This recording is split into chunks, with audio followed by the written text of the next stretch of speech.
Hi, ladies and gentlemen. Ooh, it's Maria Dismondy, and I'm coming to you live from my home today in Michigan, where it is a very chilly, chilly day. I wanted to share with you a lesson that Mrs. Barnett's first grade taught. Mrs. Barnett is a teacher who teaches first grade. She used this lesson in her classroom, and the cool thing is that she did it over the course of 5 days.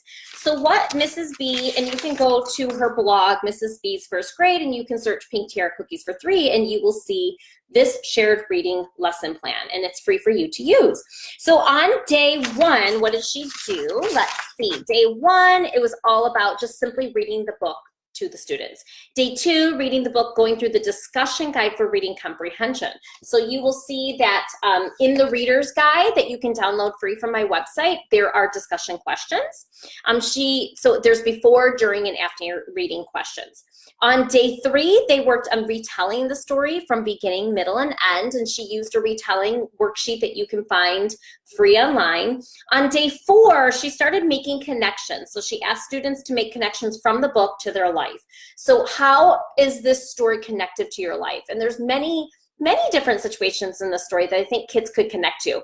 The fact that someone feels left out, the fact that somebody includes others, the storyline that there's a new person to the classroom, a lot of different things that children can connect to, and especially even just the feelings on some of these pages that was illustrated by Carrie Pilo. Love this illustration of my book. It's probably my favorite illustration out of all the books that I've written is this one here. So I think kids can connect to having fun on the playground, and there are a lot of connections to be had. On day 5, it's my favorite part of her lesson plan. What she did was something, she created a chart. So if you look here, you can see the teacher chart that she created, and she actually has this free for you to download: do, say, and what not to do. So you glue those to your chart paper.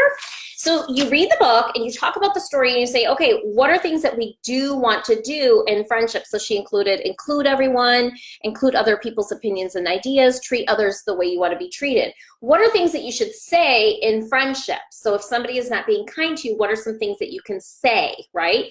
You can use kind words. You can use your words to express what you want. So she has things that you can say, and you're going to work on this with the children.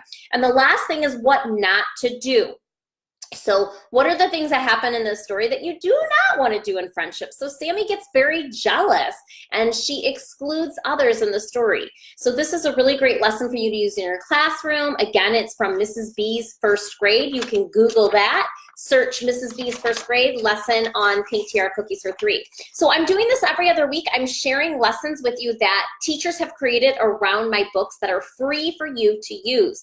They're all over Pinterest, they're all over the internet, and they're great ways to bring character lessons into the classroom without having to spend a ton of time in your day planning them out, just using lesson plans that have already been created. Thanks, everyone. Have a great day, and stay tuned, because if you head over to Cardinal Rule Press, the publishing company that I run, we have a new book that will be coming out in just a few weeks. It's called Dazzling Travis.